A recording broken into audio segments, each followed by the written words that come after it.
Benvinguts a la cuina de l'Esquat! Avui vos ensenyo a fer xurros en tan sols 2 ingredients. Mamà, m'ensenyes a fer xurros?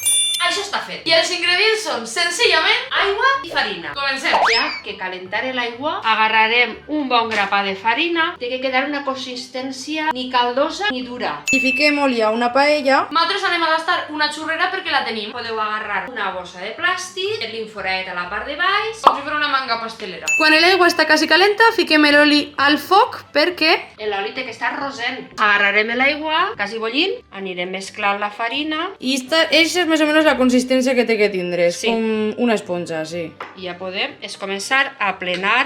L'oli ja està rosent. En la nostra família el que fem és fer una espiral. Que bo!